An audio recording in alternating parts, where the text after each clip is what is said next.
Hey! Welcome back to another episode of Life's a Garden. How's everybody doing out there today? Hope you are doing wonderful. Hope you're having a great day. Me, on the other hand, I gotta tell you, I've had a very interesting week, to say the least. It's been up, it's been down, it's been way down.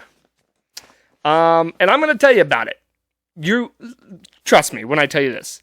I am so glad you stopped by today to listen to this, because trust me when I tell you, you are not going to want to miss this episode. I'm going to tell you the good, I'm going to tell you the bad, and oh boy, am I going to tell you the ugly. The ugliest of ugly. So stick around. You're not going to want to miss this one. I promise you. So much so that rather than wanting one of these, I'm going to need one of these. So kick back, crack open yourself a cold one, as usual, and let's get into it. It's episode 114 of Life's a Garden.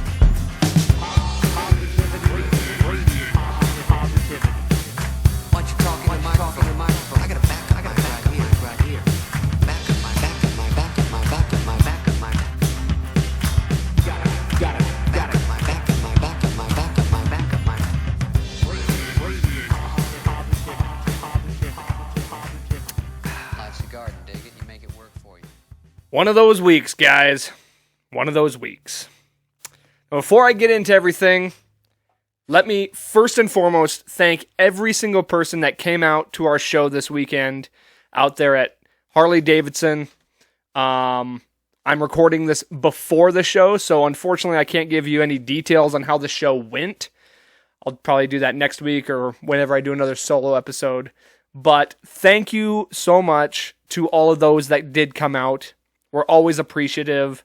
I'm sure it was a banger of a show. Never been part of a show that was terrible.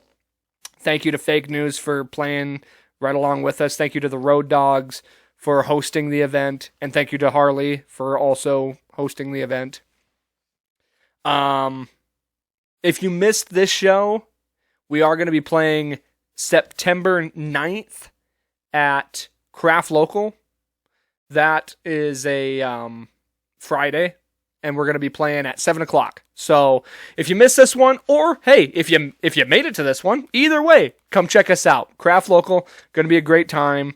As always, so glad to be back at Craft, and just so grateful to be back playing music all together, honestly. It's the greatest thing on earth, and my greatest passion. So we went a long time without playing shows, and I'm just so stoked to be back doing it. So thank you to everybody. Yeah. So I just want to get that out of the way. Had to get that first and foremost. Get all the thank yous out of the way. And let's just get into it, guys. Let's hit the ground running this week, because I got a lot to tell you, and it's all pretty fucking crazy. I mean, at least the first thing I'm going to tell you here might be one of the fucking craziest things I've ever experienced. Okay? And I am going to tell you exactly what a piece of shit I am. So, it all starts with my class 10-year reunion. First of all, wasn't sure if I was going to go or not. I was kind of 50-50. It could be, you have those thoughts. It could be super boring. It could be, just whatever. Is anybody even going to show up? The event itself was, thank you to everybody who organized it, by the way. It was not like routinely organized as usually is. So it was kind of like put together, not last minute, but I don't know. It just wasn't uniformly put together. But to those that did put it on, thank you so much. Much appreciated. Obviously, I did decide to go, if I'm thanking everybody. And I thought to myself, worst case scenario, I'll get some content for the podcast out of it. And boy, did I get more than I bargained for. So we go to Thirsty Street Garage. It's a brewery here in town. They have a stage. There was live music. I got there probably 20 minutes after we were supposed to-ish. And for the first 20 minutes I was there, pretty dead. Not a lot of people. And that's kind of to be expected. People show up kind of late anyway. So I'm sitting there. I'm having a beer, just kind of by myself. And I knew my buddy Eric was coming. So I was like, okay, worst case scenario, me and Eric are going to sit here and have a beer like normal. And by the way, in the beginning, I didn't really recognize hardly anybody. Because, of course, I didn't know everybody from high school, but also people grow up and they change the way they look and things like that. Started talking to a few people, and as I'm talking, people are showing up, okay? Eventually, a lot of people show up, way more than I expected, and I saw people I wasn't even expecting to see, which was awesome. People I hadn't seen in years. And that's kind of the whole point, right? But I'm catching up with people. We're having a good time. We're having laughs. We're just catching up, reminiscing stories, things like that. And what else? Oh, I was going to say, funny note. Eric brings up, he goes, who do you think is for sure going to be here? And we start rattling off a few names. And Eric goes, I think for sure Kane Bordner is going to be here. And you might remember Kane. He was on the podcast before. And I'm like, and the whole reasoning behind this is because Kane's one of those people we run into everywhere. And I'm like, you know what? I don't think he will be here because he doesn't seem like the type of guy that would show up to a place he's asked to show up. He kind of just shows up haphazardly to places. As I'm saying this, I turn my head, in comes Kane, and I go, whoops, never mind, here he is. But anyway, he was one of the people we were hanging out with, having a good time, And it's starting to wind down, the whole deal, and a big group of them are saying, we're going to do a pub crawl. I think that was originally part of the plan anyway. They're going to go bounce around to different breweries and do this and that. And I'm like, well, Eric, he was going to go to the fair. And I actually had plans to go to the fair that night as well, but it was raining like crazy, so the plans got canceled. So everyone's going to go do this pub crawl, right? And I'm like, you know what? I'm going to go down to Hooligans, because the Broncos preseason game was going on, as well as a UFC fight that I wanted to see. So I dip out. I go to Hooligans. I'm like, maybe I'll catch up with you guys later. But if not, it's all good. So I get to Hooligans. I have some food. I watch the game. I'm watching the fights, which, by the way, won $75 on those fights. Put down $20 that Cheeto Vera was going to win by knockout. Head kicked him in the 4th round and won $75. But that was just a side quest in this whole adventure here. Had a couple drinks at Hooligans, had some food, just hung out, and then I get a text, everyone's going over to the Crystal. Well, if you know me at all, you know the Crystal is my go-to. That's my stomping grounds. That's my shit. I love the Crystal. And lo and behold, hey, it's almost karaoke time. So I waltz my ass over to Hooligans, high off of a big win in the UFC fights. We're hanging out. There's the same group I was kind of hanging out with at Thirsty Street. There's we're having a couple shots, beers. I go up and sing. People are singing. We're having a good time. As we ended up going back to Hooligans for a little bit, and then we came back to the Crystal, and we're hanging out. All in all, I think I had 4 microbrews at Thirsty Street, those are high potency. In fact, but I think the ones I had were only like 5%. 5.5%, which isn't that much. I'm pretty sure these have like 2 or 3, something like that. I can't find it on here. 4.4. So it's almost a Coors Light. 5%. And then I had, let's say, 3 at Hooligans the first time I went there.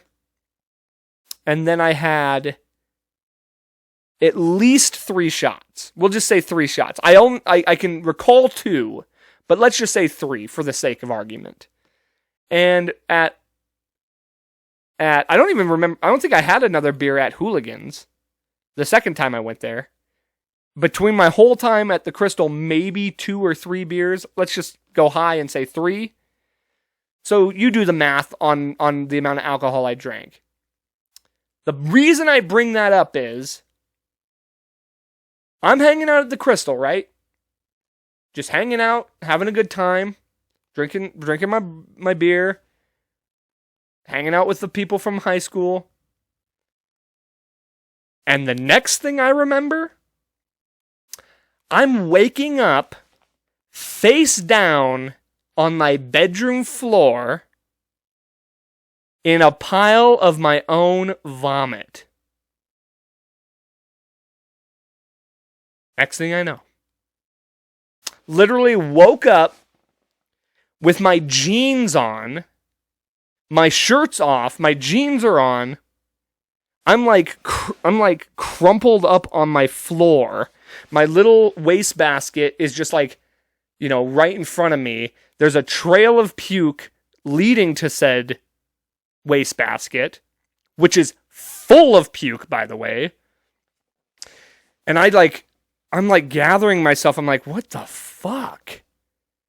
I'm looking around like, what is happening? Like, first of all, never have had this. Never have woken up on the floor. I've definitely thrown up, before, but not commonly. And I get up, I'm like trying to gather myself. Like, what the fuck happened? I go to the bathroom. I got puke all up in my beard. I'm like, I'm a fucking wreck. So I clean myself up. I get off the rest of the clothes that I have on, and I go to bed, and I'm like, I'll figure this out in the morning. I need sleep. Like, what the fuck? So I wake up, and I'm like trying to gather my memories of the night. You know what I mean? Trying to figure out exactly what happened. Now, here's another thing. So when I get up in the morning, I clean up I clean everything up. I get all my clothes in the laundry. I'm taking out the little wastebasket full of puke. And sitting on my front porch is like a half full Coors Light. Like, what the fuck is this? And so I start, tracing my steps. I start trying to figure out what the fuck happened here, right? Now, usually on wild nights, crazy nights that I've gone out drinking, there's memories that are kind of fuzzy at least, but I can usually remember the steps of the night. I can remember leaving the bar. I can remember getting home. I can remember going to bed. And then, there's little details that slip my mind, but once somebody brings them up, I remember them, right? I don't remember shit from that night. I remember being at the Crystal the second time. We went to Hooligans. By the way, I bought 10 shots at Hooligans, which is A, super expensive, and B, super stupid. Because of course I won that money, so I'm like, I've told you this before, I'm the generous drunk. I'm like, yeah, spend it all! So anyway, we went back. I remember going back to the Crystal. And shortly after that is where it all literally goes black. I cannot remember anything specific Any single moment. I do not remember leaving the bar. I do not remember how I got home. I don't remember getting home. And I certainly don't remember throwing up everywhere. I remember zero of that. And then, a day later, I'm sifting through my phone, and I find this gem.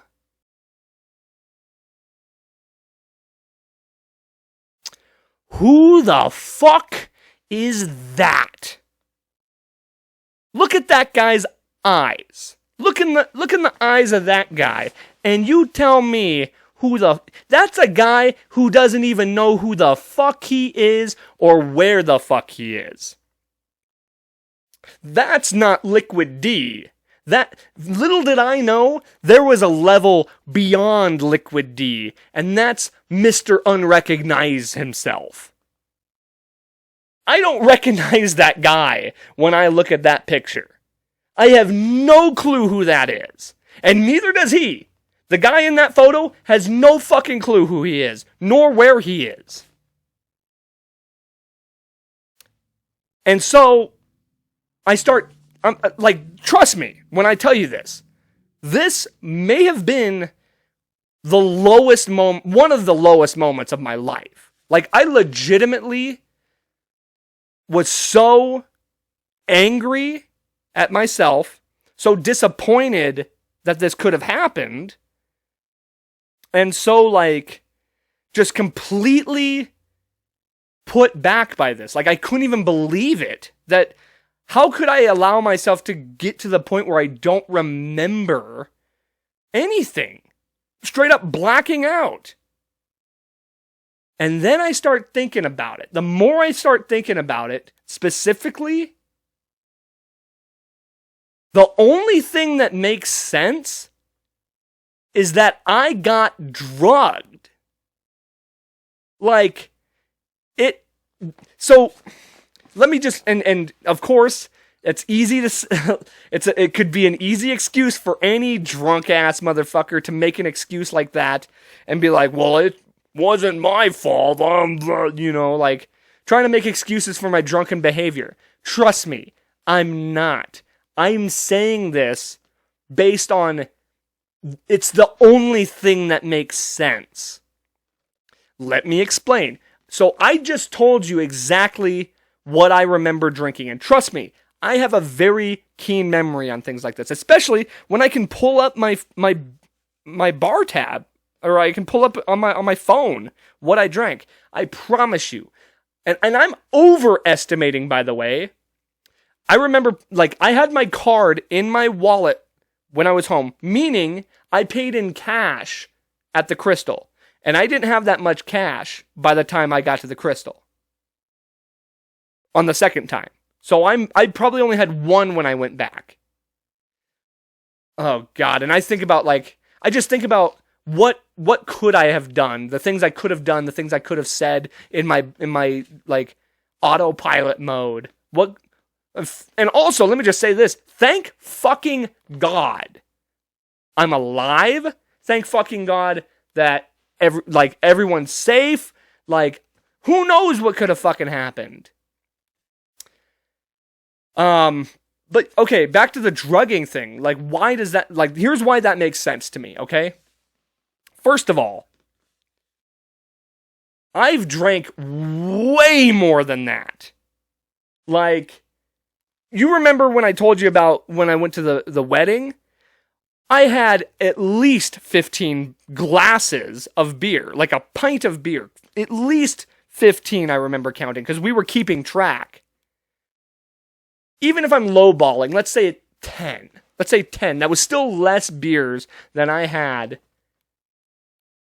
or even equivalent of 10 beers. Because I had 4 at the brewery. I had 3, let's just say 4 even, at Hooligans. And I had maybe 2 or 3 at the Crystal and after leaving Hooligans. So that's only 11. And I had at least that at that wedding.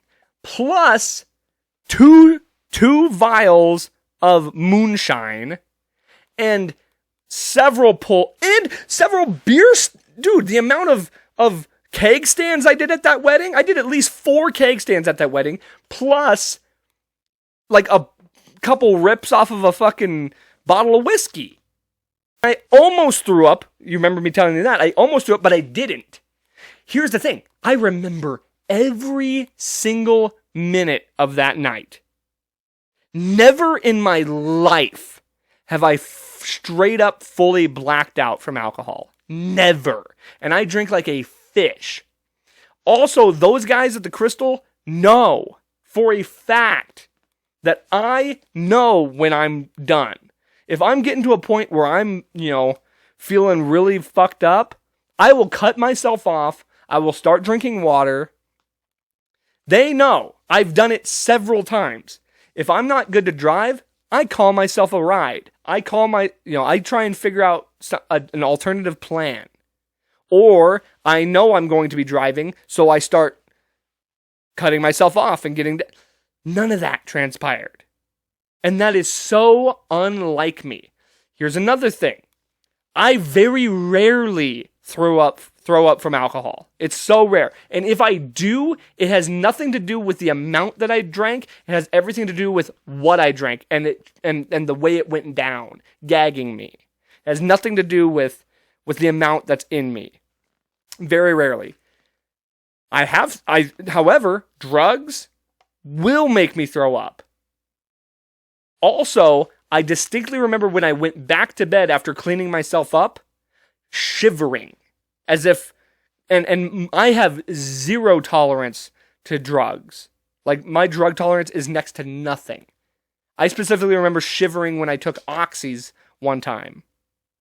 Like, it only makes sense that one of my drinks was spiked. Whether it be by a joke, whether somebody tried to spike some chick's drink and I grabbed, it was my drink. Who knows?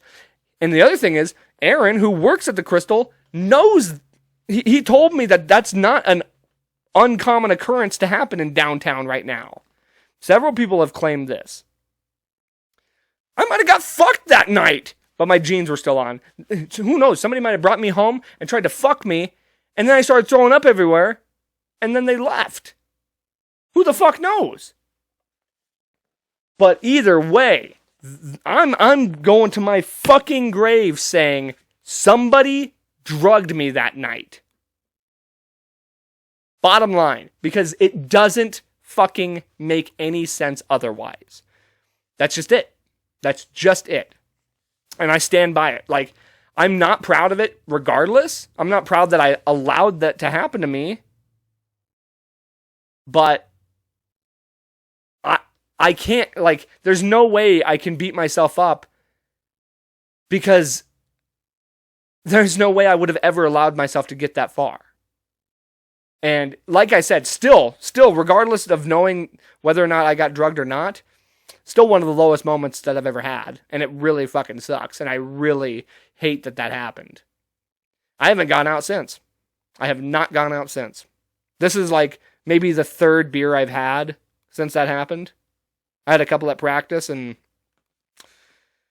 yeah, no, it's really made me that you don't want that to happen. That's some shit. That's some real shit.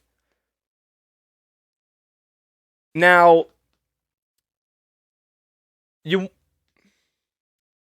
what would you imagine somebody in that position? Imagine this happened to you, right? Imagine you wake up, you have no idea how you got there. You literally woke up in a pile of your own vomit. You sleep it off a little bit. Now, what do you imagine you do in that situation immediately after that happens? A lot of people would say you just sleep it off. Sleep all day, stay in bed, rest. Some people would check themselves into rehab. Not this guy. You know what this guy did? Immediately following these events, I went to the house of Sir Charles Entertainment Cheese. That's right. I took my extreme, that was the other thing. I wasn't even that hungover. That's why I also feel like it wasn't the alcohol, because and granted, I could have just threw up all the alcohol and it avoided my hangover, but I wasn't even that hungover. But I was exhausted from throwing up and from, everything that transpired. But I took my extremely exhausted ass, confused, exhausted ass, to Chuck E. Cheese for a child's birthday party. That's how I responded to my blackout night. And I gotta tell you, it was fun. I went to the neighbor girl's birthday party. They were having it at Chuck E. Cheese. And that's another thing. Like, I had no intention of getting super fucked up. I knew I had things going on the next day. So yeah, I went to Chuck E. Cheese, and I fucking love Chuck E. Cheese. Now, I don't get to go to Chuck E. Cheese very often, because the only time I get to go is for children's birthdays, because if I go by myself, I look like a pedophile, and I am not. You don't just show up to Chuck E. Cheese without any kids. That's weird. So, and it's fun to play the games. Chuck E. Cheese is not what it used to be, I'll tell you that right now. They took out the ball pit, they took out the tubes and stuff, and it's just like anything when you're a kid. You always remember it being bigger than what it was, because you're so small. I mean, you go into an elementary school, and the ceilings are so small, the walls are so narrow, the classrooms are tiny, but it all feels so big because you're so small. Same thing with Chuck E. Cheese. I walk in there, it always seems so tiny compared to what I remember it being. They still got the old animatronic animals that sing and stuff, and they are creepy as shit. And you gotta think, like, that's some engineering. Like, that is a master of engineering to make something like that. And they don't even, like, why wouldn't you upgrade that? We have so much better technology now. But I guess that goes into better things than making animatronic mice. Nonetheless, it was a slow day, which was nice, because the fair is going on. Not a lot of people there, so that's always nice. It was cool to go celebrate Peyton's birthday, and trust me, some greasy ass pizza that helped get me back on track for sure. And then after Sir Charles Entertainment Cheese, which, by the way, I don't know if you knew that, the E in Chuck E. Cheese stands for entertainment. His name is Charles Entertainment Cheese. That fucking rat. Anyway, after leaving Chuck E. Cheese, I went to the Nelly concert with my mom and my nephews. You saw the nephews were on the podcast last week. We kind of talked about how we were going to be going to Nelly. Well, we went to Nelly, which was my first ever hip hop concert, or rap, hip hop, whatever. Gotta say, first of all, I'll say this: it was good. It was better than what I would have expected. He did all the hits. The energy was good, but being somebody that goes to so many rock concerts, I'm obviously very enveloped in the rock culture, the rock community. Doesn't even come close to the energy, the atmosphere that a rock concert brings. Like, if you're somebody that goes to pop concerts or hip hop concerts all the time, try going to a rock concert. That is a real concert. I mean, I saw so many little, mostly kids or girls, just like, this is so fun. And I'm like, you have no idea, bitch. Like, the energy was okay. Bring out one of the worst bands, and the energy is fire. Because you got drums, you got multiple people on stage. A lot of times you have light shows, you got fire, you got flames, things like that. Give me a break. But, nonetheless, good show. Nelly, here's the thing. Nelly was the first music anything, that I ever got into as a child.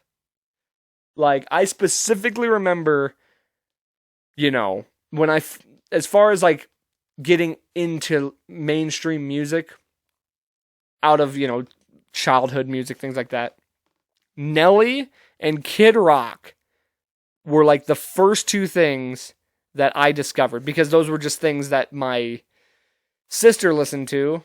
I never really super got into rap. It was never my vibe.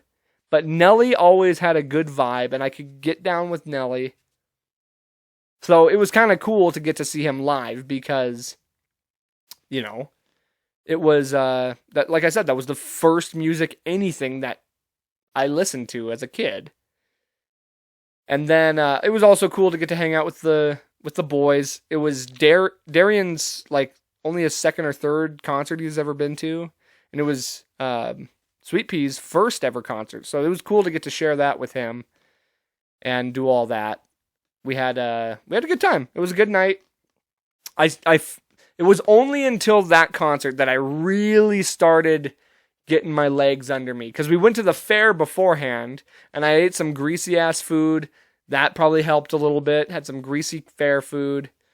And then we ended up going back to the fair after the concert, which, the fair, the county fair, the picture of health, the ultimate picture of health, the county fair. You got all these fat fucks walking around. It's all nothing but fried food, which I always thought was just the best. And don't get me wrong, it's good. Like, there's a lot of good shit at the fair.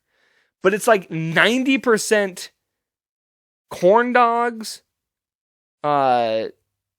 lemonade, and what was, like, I guess turkey legs or something. I don't know. It's just like, then it's like the random stuff. But it's so much, it's lemonade, and fries. Lemonade, French fries, and corn dogs. Those are like the big three that like every other stand has. And then you got the random ones that are good. But you also have just regular food trucks that you can get anywhere.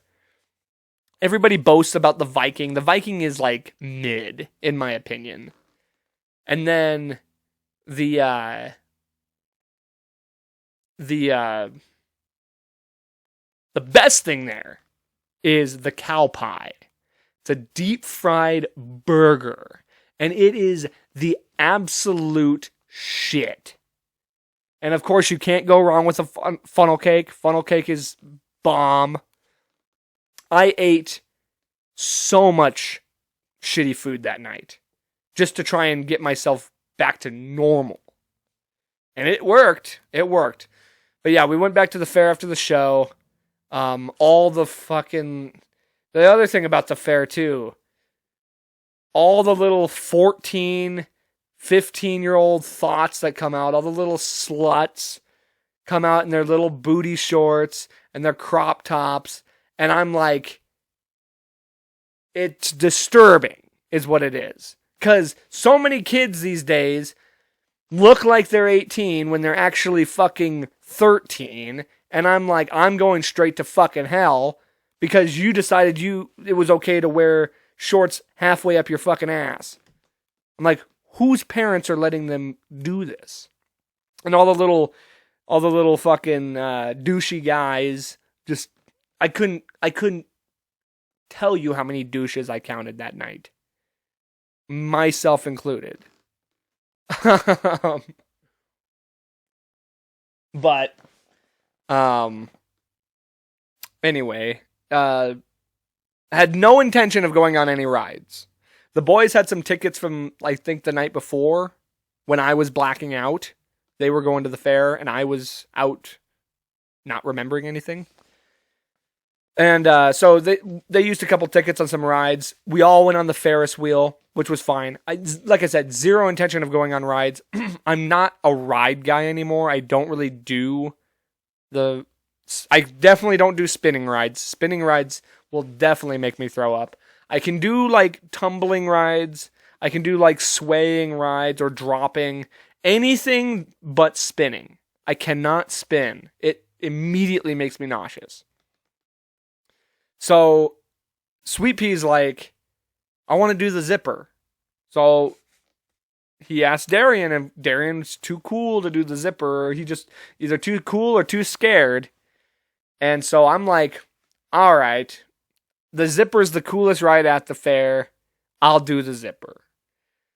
So we did the zipper. It was good. That was Sweet Pea's first time on the zipper. I can't help but laugh on that thing. I'm sitting there going, because it's just so, like, it just gets you right in the gut. And when you're spinning and when you're going, like, just straight nosedive to the ground. So it was cool. Got to do that with him.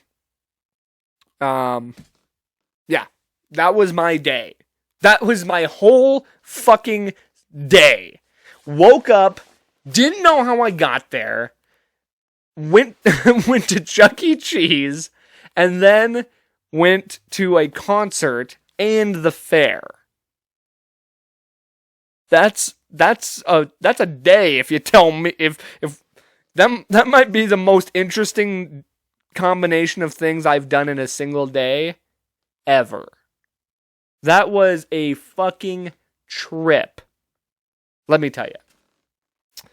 Jesus. But it's been nice to get to see the boys, hang out with the boys. They are leaving this weekend. They'll be going back Sunday. Now, since we're on the topic of family, let me go ahead and just tell you about how absolutely fucking frustrating my family is. My family might be the most disorganized, dysfunctional, can't plan shit group of people I've ever met in my life.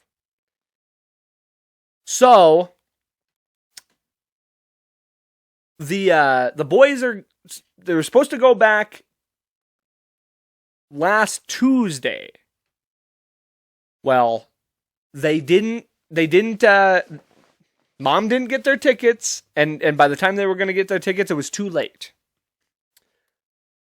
The reason they were waiting is because they were apparently, from what I've been told, they were hoping that the boy's mother, my sister, my older sister, that she was going to get them a car and drive them back and then give them said car. First of all, absolutely insane notion to think that they were going to drive all the way to Iowa. Literally wouldn't trust her to drive me to McDonald's, let alone across the country. But of course, guess who didn't fucking show up ever? Guess who kept telling them that she was going to be there? And guess who kept telling them and then just went black? Just went dark. Nobody heard. Nobody knows where she is. Absolutely unreliable. So, then they were going to leave on Saturday, the same day as my show. And of course, so they have to fly out of Bozeman because Southwest is the only flights that they can take as underage passengers that aren't attended by an adult.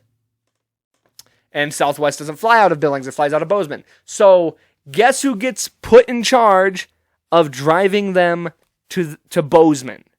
You know it. Me. That's who gets volunteered for that. And I was going to drive them on Tuesday.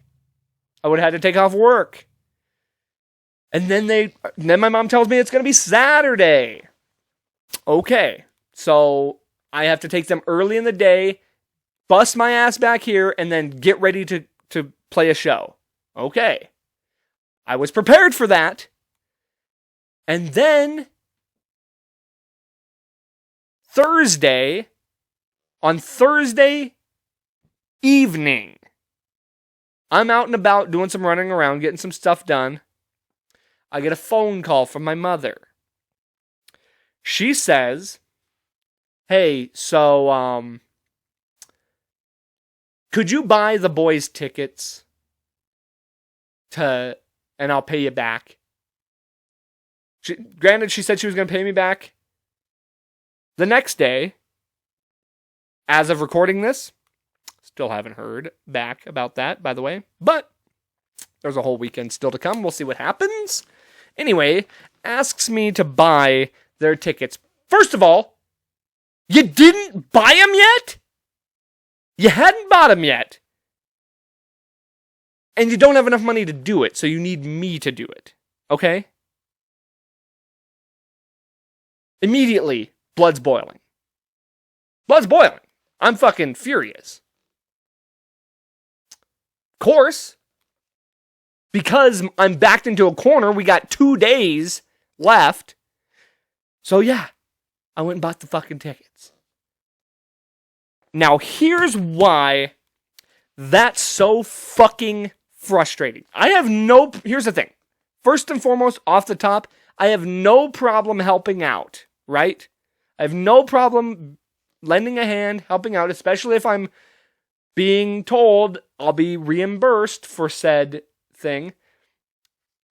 Now, first things first, I'm not so sure I will be fully reimbursed at first.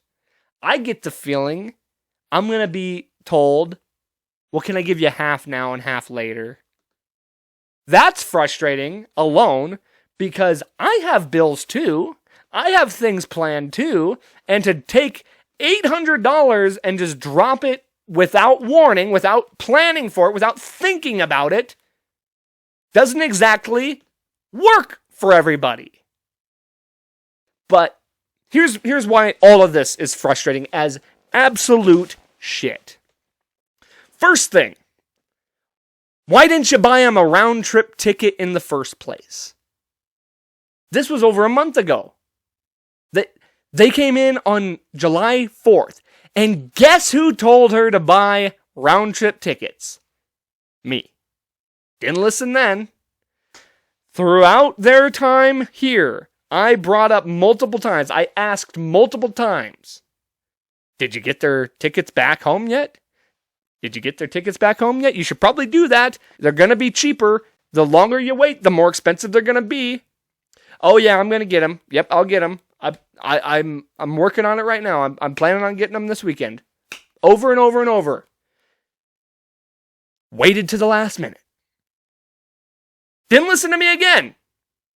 Waited to the last minute. Waited so far to the last minute. Couldn't afford it. Needed me to buy them.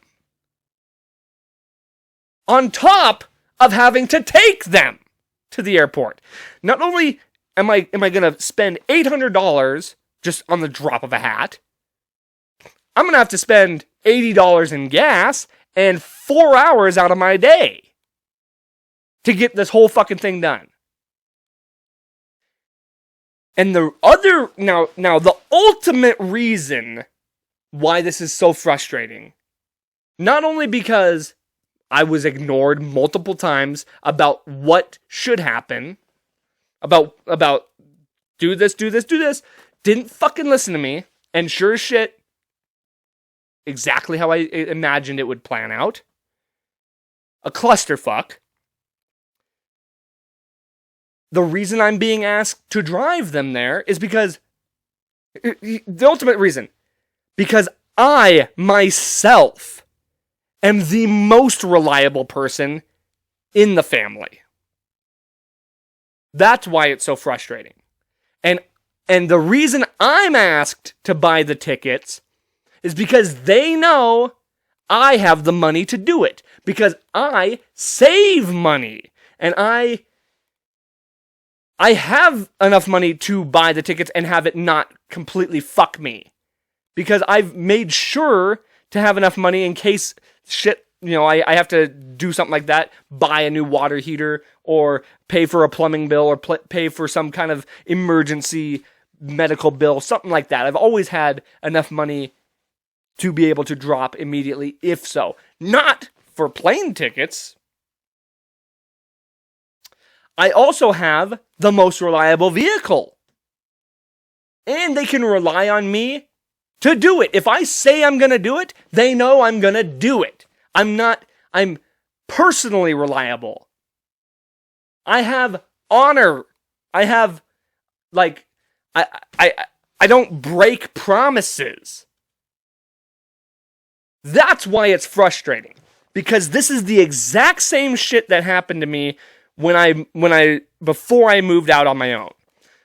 Literally, the power would get shut off.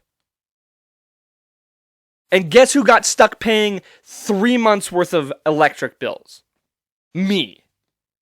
As a server at Olive Garden, I maintained the ability to save fucking enough money to pay 3 months worth of electric just to get the fucking power back on.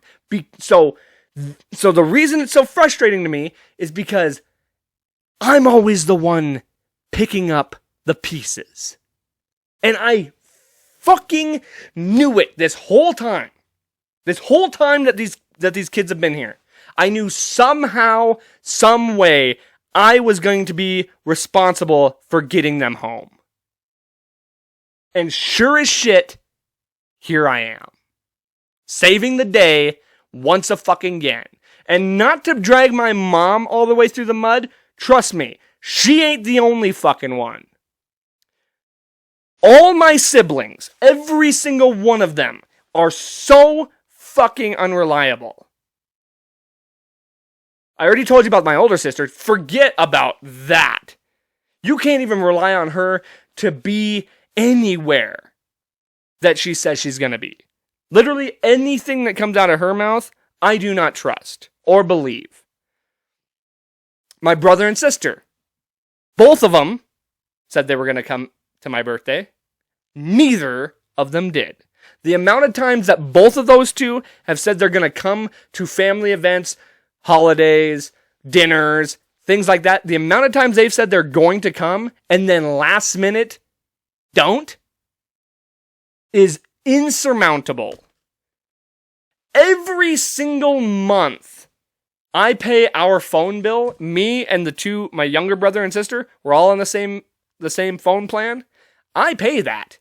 I pay all of it at once. And they know the same time every month when that bill comes out, when I pay that bill. The 15th. Every 15th, I pay that bill. I send on the group chat. I say, hey, phone's paid. This month, 0 response. Since I paid that bill, it's been 5 fucking days since I paid that bill. And I haven't heard from either of them one time. Not everybody could just drop $300 in the middle of the month and not be reimbursed for 2/3 of that. And here's the thing. Here's why that's also frustrating. I pay more percentage-wise than they do. I pay for the plan itself, and then each of us has our own line. They only pay for their line. I also pay for the Disney bundle that's on there. I don't split that up with them. I pay that. I pay for the plan part of it as a whole, and the Disney bundle, plus my line, and they pay for their lines, plus their phone payments. That's it. And they can't even be responsible or reliable enough to pay me on fucking time. Never once, not once on time. I wonder if they do that with their rent. I wonder if they do that with any of their other fucking bills. Or am I just being taken advantage of? You would imagine why I get so fucking frustrated. Literally, the only person in my family that I rely on is me. I have friends that are 10 times more reliable than my family. So, moral of the fucking story, don't rely on anybody. Rely on yourself. Also, be dependable. Just be a trustworthy, dependable, responsible person. Don't be a burden, because when you are not responsible and not, reliable, you are a burden on others. Get places on time. Do what you say you're going to do. Don't bullshit people. Don't fuck around. Don't be reliable. But ultimately, don't ever trust anybody to do anything for you that you can't do for yourself. Because 9 times out of 10, you're just going to have to do it for yourself anyway. Moral of the story.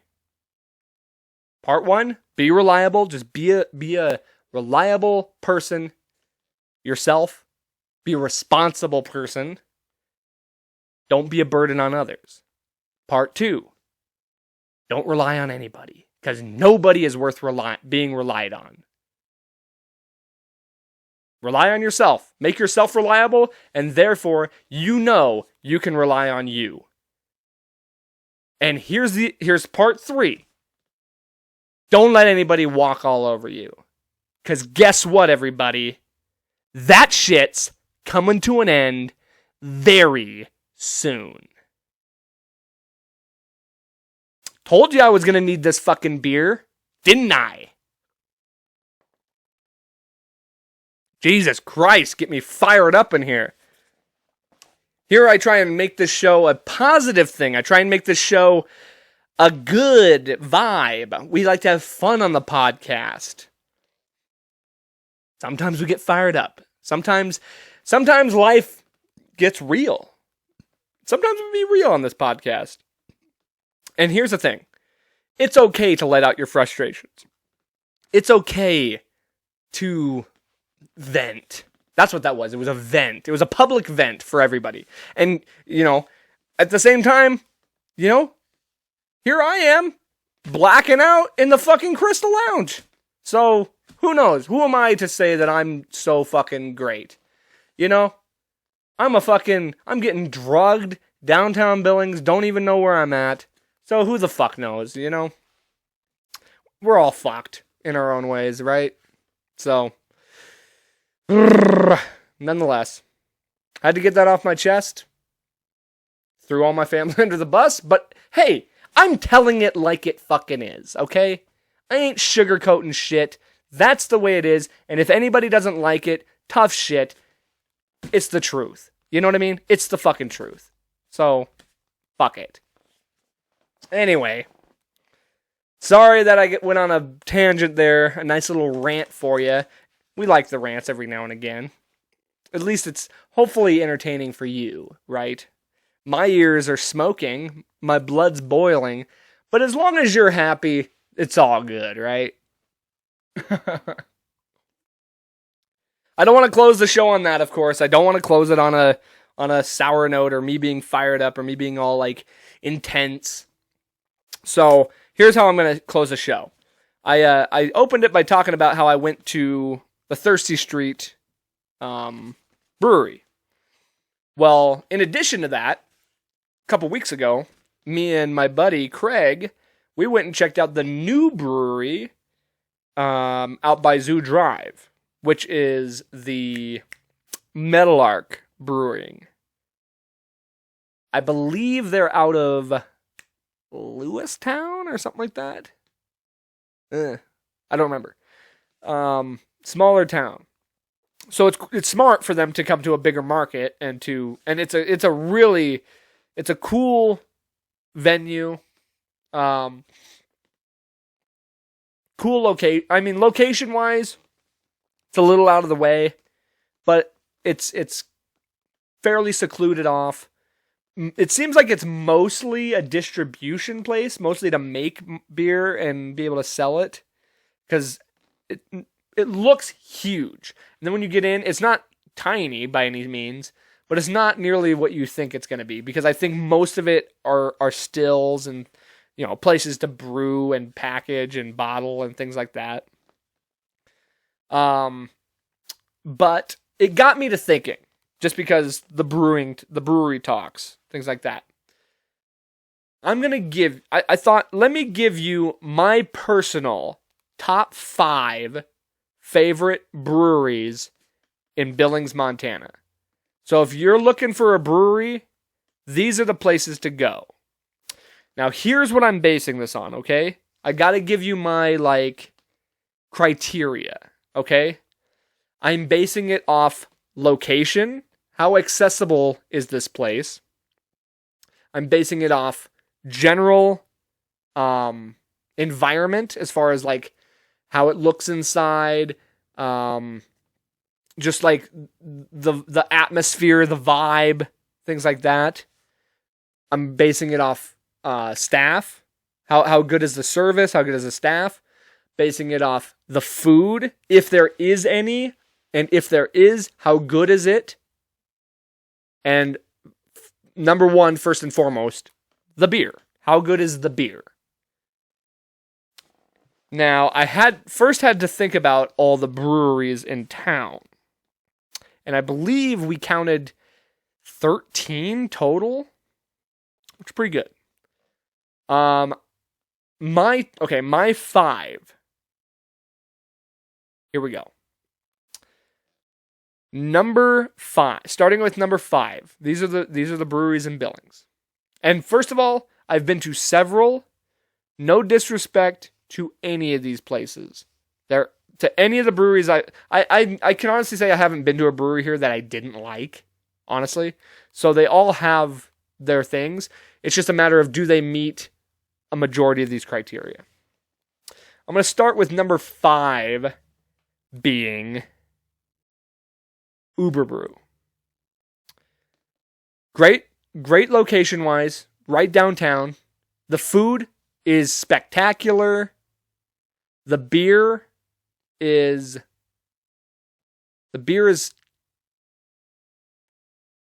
I'll say above medium. It's not top. It's above the middle. I'll say that. Atmosphere-wise, it's a little small, but it's nice. It's comfortable. It's cozy. So I would put that at number 5. The leader is the food. The food leads the pack in this. The beer's number 2. Location number 3. Service is good. I shouldn't dismiss the service. The service has always been really good. So that's my number 5. Okay. Number 4, Canyon Creek Brewing. This would probably be a little bit higher if there was food. Now they usually have a food truck sitting out there. That doesn't count. It's not their own food. It's on it, and this is the only one on my list that doesn't have food.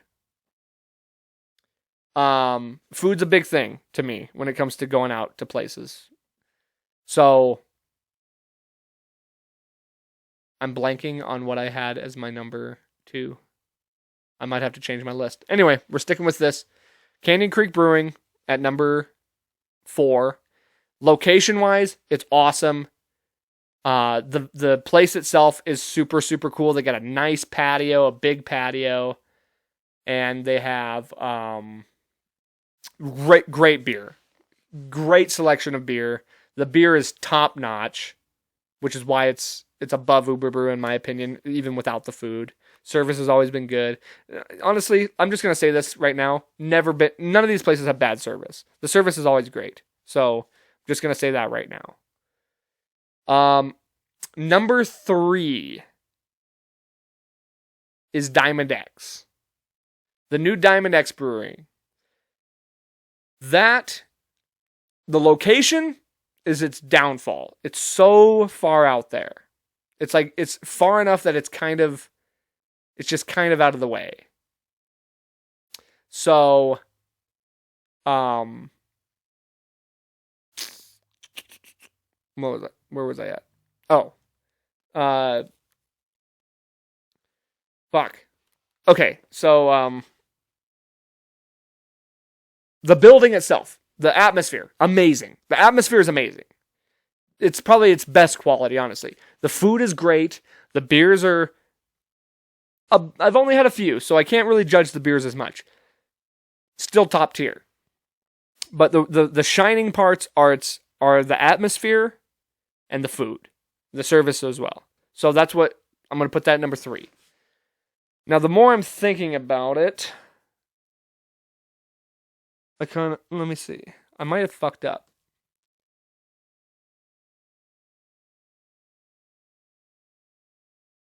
Because I can't remember my number 2. And I think the reason I don't remember my number 2 is because I messed up my order.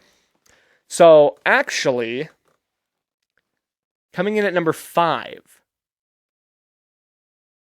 would actually be Angry Hanks at number 5. Location, good, right downtown. Service is great. No food. So another one that has no food. And the atmosphere, it's kind of bland, tiny. So going back through the list without really detailing it. Angry Hanks, Uber Brew.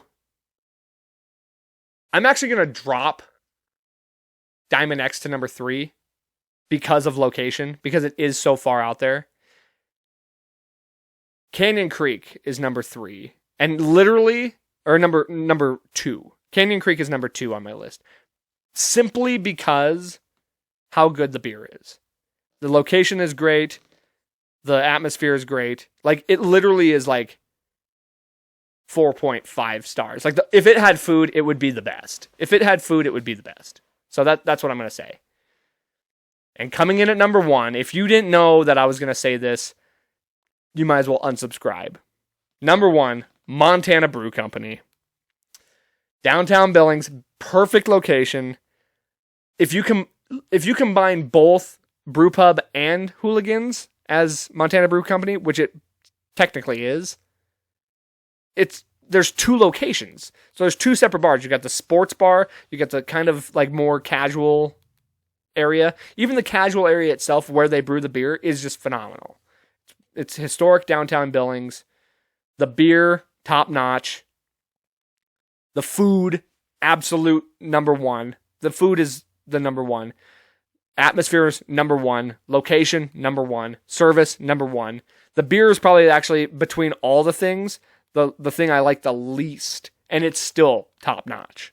So, number 1 is Montana Brew Company, without a doubt. Shout out to Gabe, Tom, who was just on the podcast a couple episodes ago. Go check that episode out. Go check out the episode with my nephews. And that's it. That's it, babies. That's it, folks. That's all, folks. Notes and tips from the day. Cover your drinks, okay, when you go downtown. Be careful. Don't get drugged. Don't black out like I did. It's fucking the worst. Don't do that. Be reliable. And don't rely on others. And I feel like there was something else in there. Come check out our show, September 9th, at Craft Local. Craft Local would be the number 1 non-brewery that serves brewed beers. Great place. Craft Local is amazing. Come check us out there. Thank you again to everybody who came out to the show, supported us. Thank you to everybody who listened to this podcast and supports me and this podcast. Very grateful to everybody. And yeah, we'll leave it at that. Those are the notes. Those are the tips. Take them with you. Don't forget. Life's a garden. Dig it. You've gotta